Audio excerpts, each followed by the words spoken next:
Ayan, good morning, ma'am. We are the BSc students, major in mathematics from the city of Malabon University. And I want to introduce myself. I am Jasim Barrios, 22 years old. I'm Rainiel Chris Pachardo.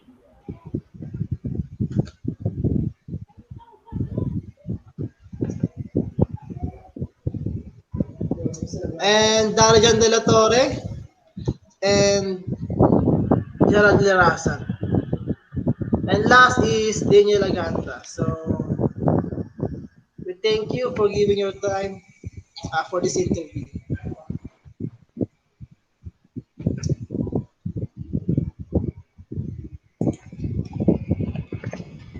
Ma'am, can you introduce yourself?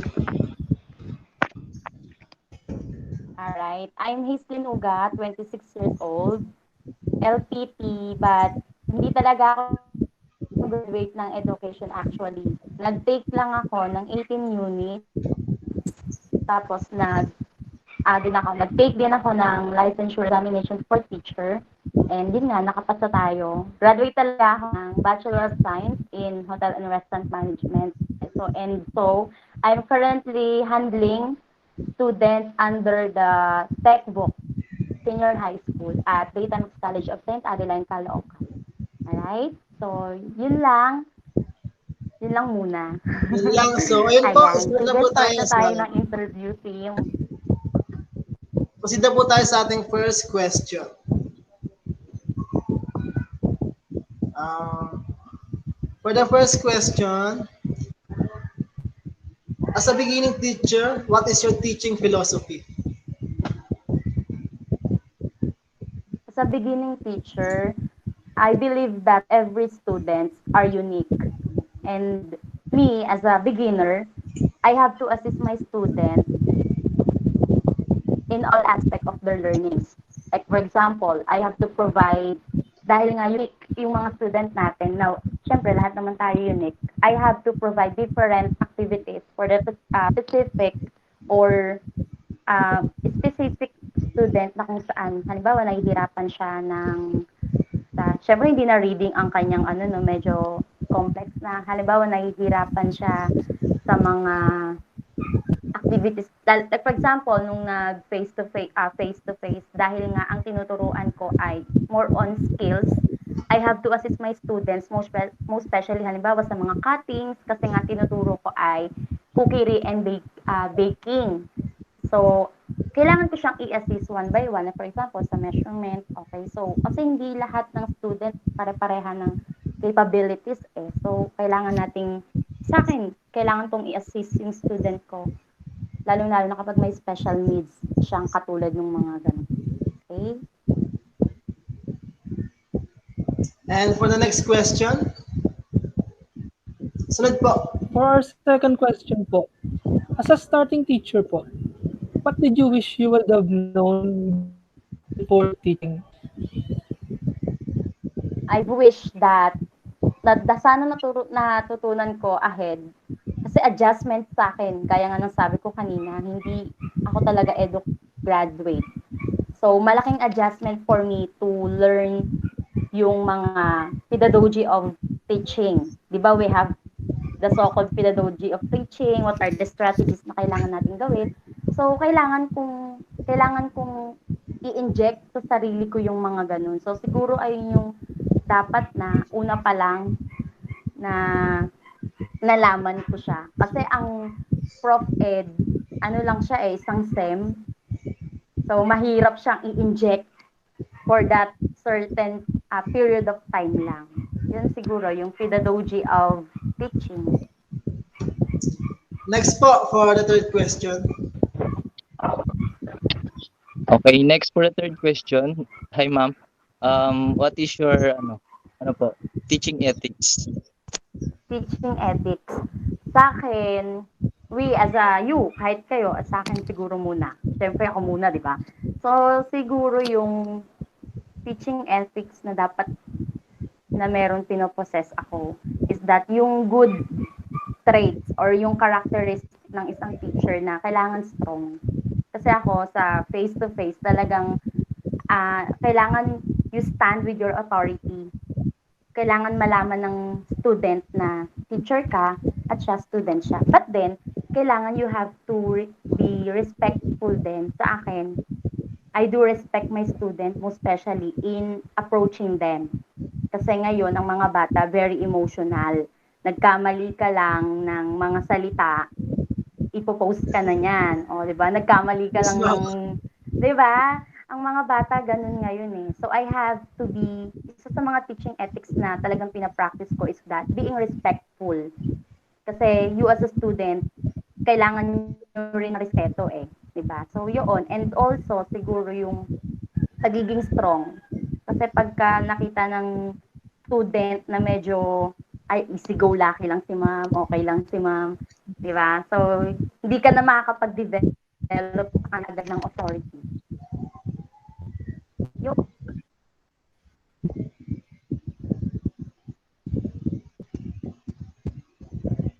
So, ayun po, for the next question po. Okay, so ma'am, for the next question, ma'am, ma'am? What is your motivation to teach po? Very Miss Universe. Sa akin, siguro yung... Candidate number 1. Very, I believe our children, naniniwala talaga ako sa future generation. That's why gusto kong magturo. And also, syempre, isa sa mga motivation ko kung bakit gusto kong magturo is that to share my faith. Diba? Kasi naniniwala ako na kahit saan ka tinawag, diba? Kahit saang field ka tinawag ni Lord, kailangan, alam mo, share mo sa kanila yun. Yun siguro is sa mga motivation ko yun, yung to share my faith, especially sa mga student na talagang nahihirapan mag-dreams, yan, nahihirapan ng mag-set ng goal. Yan. And kasi kung titignan natin ngayon, ang education ay parang list priority siya ng mga student. So, isa yun sa mga gusto ko na kung bakit ako motivated na mag-aral, magturo is that for our future generation na lang din talaga. Yun. Next question po, ma'am. No? May pangarap yung mga students natin. Next question po. So, ayun po, for the next question. What is your teaching experience in your first year of teaching? Teaching experience. Yung mga previous ko, no, syempre, experience nga eh. Diba? So, sa akin, isa sa akin challenging to, yung batang to, kasi nga, kahit sa mga subject teacher niya, ganito daw siya. Papasok sa room, tapos uupo siya, seated at the back, parang wala lang sa kanya yung mga nangyayari sa paligid, lalabas siya kung gusto niya. May ganun attitude na bata. Yun, siguro yung attitude na bata na ma-attitude pa sa akin. Pero, I handled him, ayan, lalaki, sinasakyan ko yung trip niya. Kasi in that way, para makita niya na hindi mo siya kaaway. Sinusundan ko yung trip niya na, gusto mo yung ganito? Sige, ibibigay ko sa'yo. Pero, may limitation. Diba? So, ang inandel ko siya na sinusundan ko yung trip niya, pero ipinapakita ko sa kanya na teacher mo ako, I have to do this, and I have to do this. Yung ganun, parang i-develop mo yun. Kasi na-develop din sa amin yung rapport. Important kasi yun sa bata para sundin ka niya. Kailangan meron kayong good relationship sa isa't isa bago ka niya sundin. Siguro yun, yung attitude na bata na ang hirap pasunodin. Pero at the end of the day, naging favorite teacher niya ako kasi ako lang daw ang nagpasunod sa kanya. Never daw niyang ginawa yun sa mga teacher niya dati. Kasi nga daw, ina-approach siya. Lagi siya sinisigawan. Diba? Kasi balik tayo sa philosophy. Every student, unique yan. Diba? So you have to make another approach, diba? Para maging maayos, diba? So yun, kailangan ma-develop mo muna yung mga ganung eksena para sumunod sa'yo. Ayun yung pinakamahirap as of now.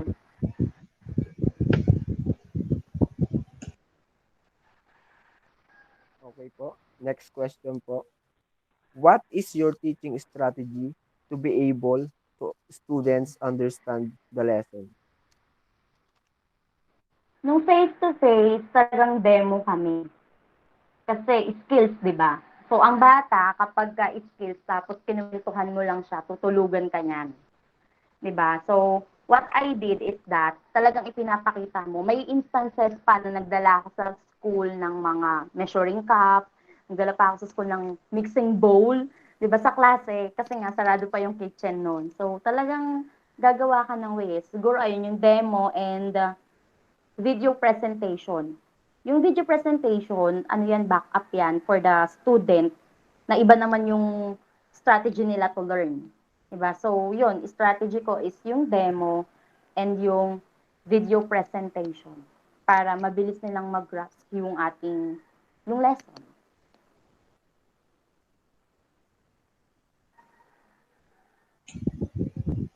So, ayun po. For the seventh question, ma'am, it's all about having a culture shock to the society you're not sanay, yung tinatawag ko na sanay. This one. As a beginner teacher po, in your first year of experience of being a teacher, how can you handle your stress of paperwork, rush papers, students, and etc.? I've learned that do not be too emotional. Kasi pag masyado mong, hindi ko naman sinasabi na wag mong i-engage yung self nyo or yung self mo doon sa work mo. Normal yun eh. May mga pagkakataon pa nga na napapanaginipan mo yung trabaho mo. Yes, totoo yan. Napapanaginipan mo yung record, yung mga student mo. Totoo yan.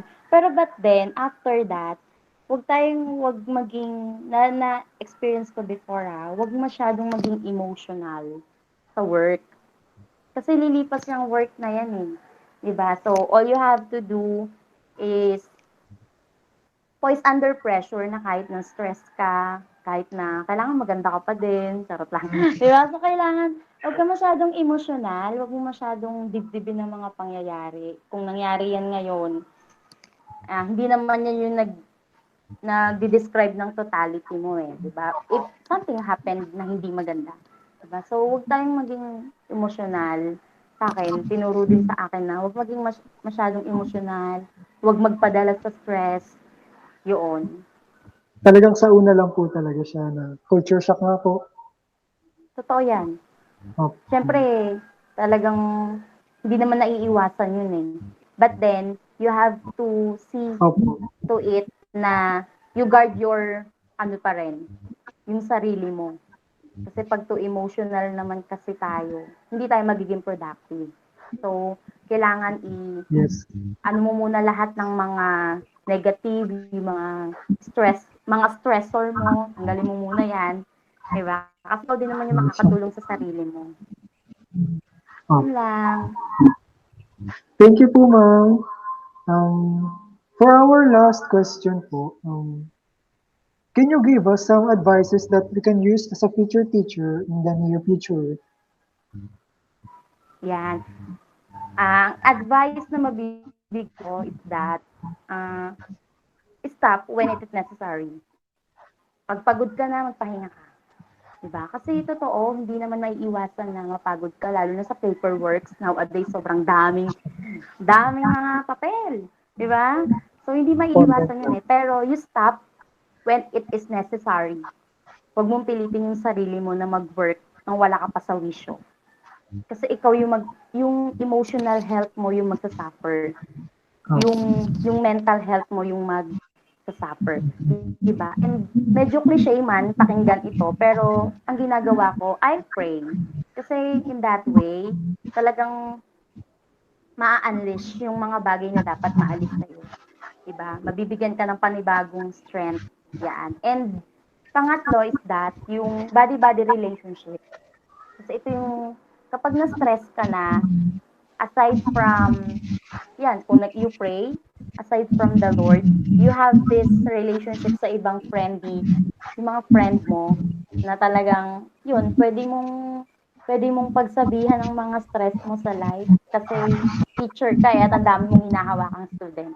Diba? So, ikaw din, kailangan mo ring huminga-hinga ng konti Diba? So, yun ginagawa ko yun, huminga-hinga tayo ng konti pag na-stress na tayo sa natin. Yan. And, kakain din, charot. Yan, siguro ayun yun. And, huwag nating, yun nga, sabi ko, stop when it is necessary. Magpahinga tayo kung pagod tayo. Diba? Pero hindi naman ibig sabihin nun, titigil ka. You pause for a while and then, continue ulit. Diba? That's Pahinga. the life eh. That's life. Pahinga lang. Tapos pagkatapos ng go ka na ulit. Okay? So, Huwag tayong huwag tayong pangalan nito. Huwag tayong ma-shock sa mga nangyayari kasi pressure po. those changes, dadating yan, di ba? Pagka gumraduate na kayo, dun yung malalaman niya, ito ba yun? Ganyan. So, kailangan dahil nag-teacher kayo, you embrace the reality na kahit matulog kayo, mapapanaginipan niyo yung pagtuturo.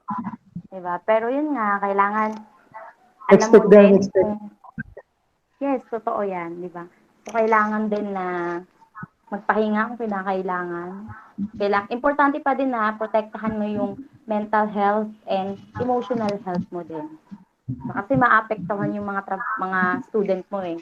Pag masyado kang emosyonal, nadala mo yan, yayaw-yawan mo yung mga student mo.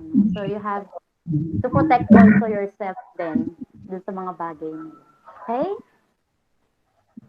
So, thank you po, ma'am.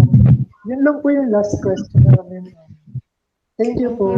So, ayun po. Thank you, ma'am. Thank you sa time. Thank you po. Privilege to na interview ako Thank you po sa pag-share ng inyong experience tsaka Pero tunan knowledge. ba kayo? Baka parang kayo. Kaya matuturo pa din ako yun. Chillax lang tayo. Yun lang, Sim. Ayun po. Good morning po, ma'am. And we are the BSE students, major in mathematics.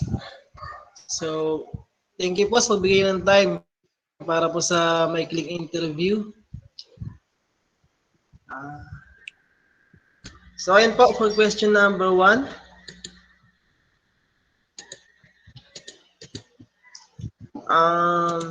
What is your teaching philosophy? Okay, good morning din sa inyong lahat and for the opportunity na ako yung i-interviewin nyo aside from lahat ng mga professors na meron ang CMU. So, teaching philosophy. I've read an article online nung mga few months pa lang ako sa CMU because CMU has been my first training ground for teaching. So, the article mentions that there are 5 essential elements that has or that comprises a conducive learning. So number 1 is the teacher's role is to act as a guide. Number 2, students must have access to hands-on activities. Number 3, students should be able to have choices and let their curiosity direct their learning. Number 4, students need the opportunity to practice in a safe environment. And number 5, technology must be incorporated into the school day. So I chose this kind of philosophy because all in na siya. I strongly believe din kasi na everyone learns best if they are involved, if conducive ang learning environment. And at the same time, since we are already in the new era of technology, then technology must be incorporated into the school day every single day. So yun yung philosophy ko for teaching. For our Thank you second po. question po, ma'am. Next question po, please. For our second question po, ma'am. As a starting teacher po, what did you wish you would have known before teaching?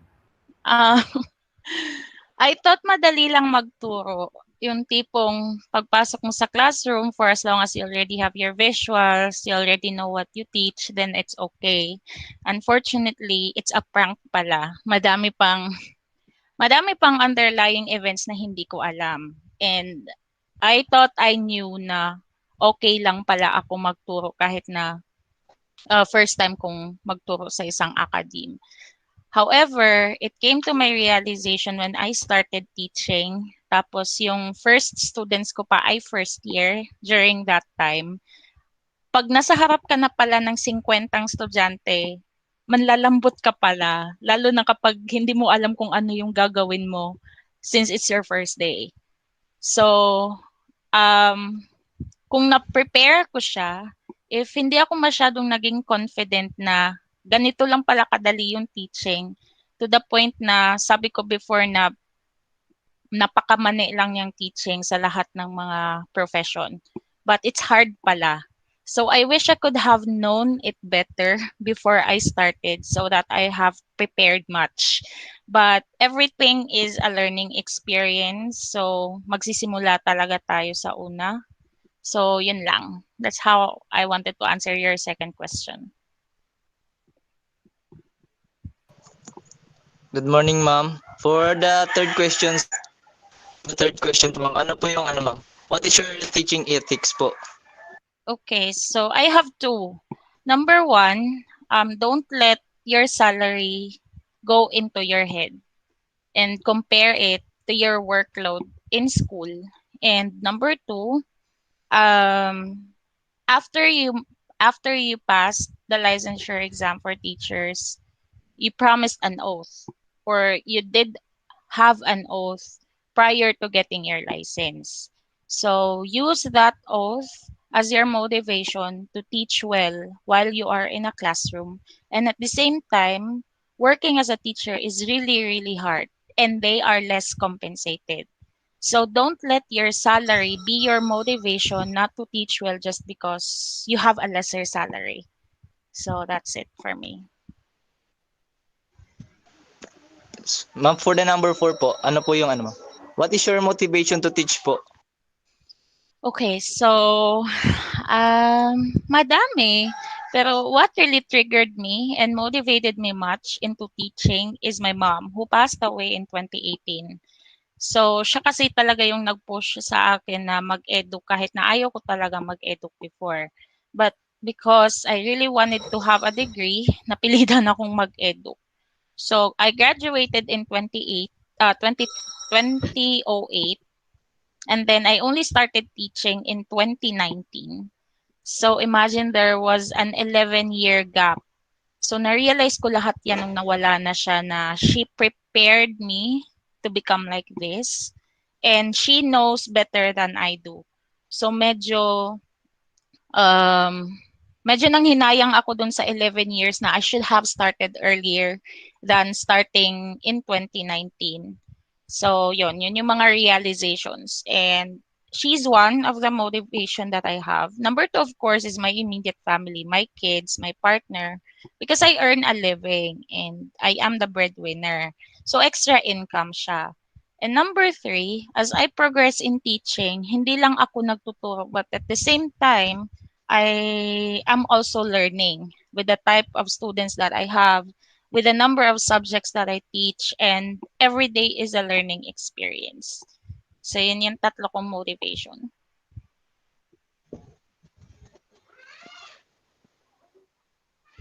Thank you, ma'am. So for the next question, For the next question, number 5, what is your teaching experience in your first year of teaching? Okay. So first year of teaching, my first ever class was first year and they are like 50 or more students. So I got overwhelmed. I was able to handle a team but less than 20 until I started teaching that I started handling 50, 60, 70 and that's quite overwhelming. Una, medyo nataranta ako lalo na kailangan ko mag-set up ng mga visuals ko because I use PowerPoint. Ever since I started, hindi ako marunong mag-set up ng projector. Luckily, these first year students are really helpful, though medyo rowdy or magulo na sila that time kasi nga it took me around almost 20 minutes to set up everything. Tas natataranta pa ako because it's my first time. Good thing I had that great experience with those first year students kasi hindi naman nila pinaramdam sa akin na I'm like medyo mababa yung moral. And of course, kayo din na-handle ko nung first year ko sa CMU. And I realized that it is really fulfilling to meet kinds of students like you, like those other students that I have, because you all come from all walks of life. And from there, you get to experience challenges like yung mga students na kailangang malate because they are working for their family at the same time they are studying, and I see students sleeping inside the classroom because they are already tired on their daily routine and they are also studying at the same time. So medyo nakakaano ng puso na may mga estudyante talaga na nagpupursige, not just really for themselves but also for their family. So that was my experience in my first year of teaching.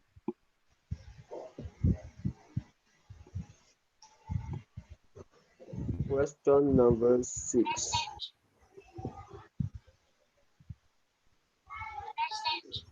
What is your teaching strategy to be able to students understand the lesson?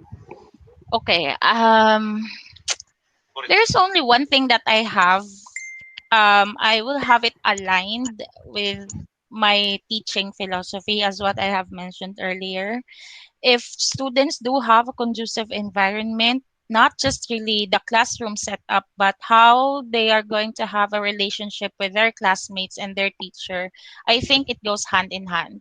So one of the teaching strategies that I have is to keep all the students involved. So nung nag face to face tayo, mahilig ako lang yung nagsasalita, but I am calling out people to share their thoughts.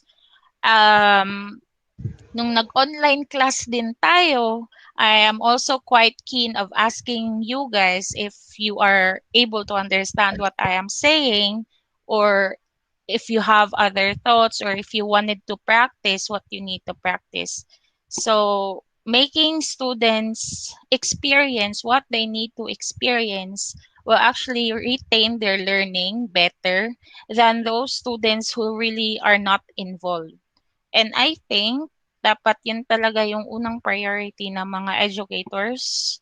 And yun din talaga yung dapat priority ng mga facilitators because according nga sa lahat ng mga research na nabasa ko and study, um, it is really better and best pala if your students are involved and they are able to experience the real life scenarios of what you are talking about, because they will remember that better rather than just really reading and seeing what you are doing.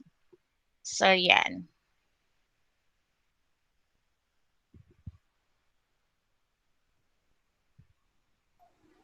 So yun ma'am, good morning po. In your first year of teaching experience po, how did you come with this what we call culture shock?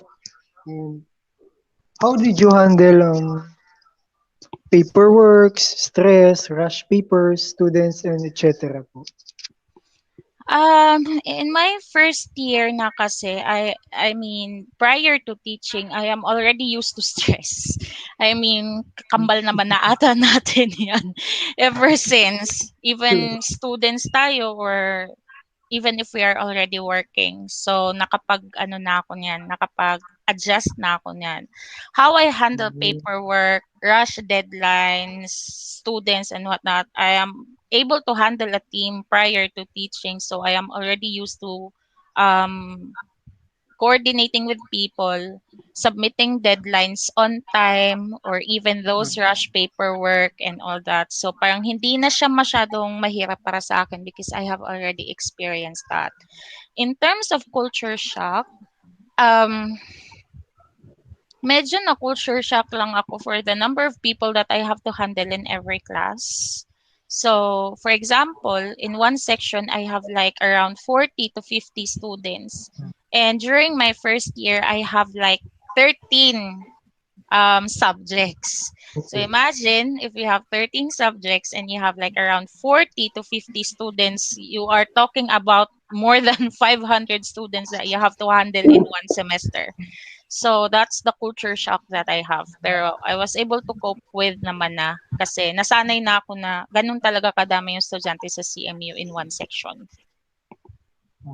Thank you po ma'am. For our last question po, can you give us some advices that we can use as a future teacher in the near future po? Okay. It's hard to give advices and motivational statements if you're not really loving what you are doing. So I'm not really saying that I don't love what I am doing, but I'll give you an example. Okay. When I started college, I really don't want teaching. So I don't know you guys if education is really your first priority in terms of your course. Pwede kasing education lang yung kinuha nyo kasi yun lang yung available sa CMU na kaya nyong i-take. Or meron naman kayong mga gustong courses, however, you cannot really enroll in a particular university which has a higher tuition fees. Pwedeng ganun. Or maybe your scholarship is only catering you to have education and a lot of things, a lot of reasons. What I can really say is, para lang yung para lang yung pag-ibig, guys. Okay? Para lang yung pagmamahal sa mga jowa nyo, sa mga mahal nyo sa buhay, magulang, and all. If you start to love your job, no matter how tiring it is, no matter how many students you handle in a semester, no matter how many paperwork you're going to have, no matter how many deadlines you have to meet, if you love your job, you can do all of it. So, yun nga. Tulad ng sabi ko, para lang yan sa pagmamahal sa jowa at sa mga magulang. So, pag mahal mo yung pamilya mo and you are a breadwinner, you are doing your best to earn money, to provide food to your table. Pag sa jowa naman, kahit natupakin si jowa dahil mahal mo, iniintindi mo. So, ganun lang din siya. So, you really have to love what you are doing for you to be successful on it. So, yun lang. Do not give up, ma'am. True. Thank you so much po, ma'am, for answering all of our questions. Okay. Thank you po, ma'am. Thank you po sa time. At dyan po natapos ang ating interview.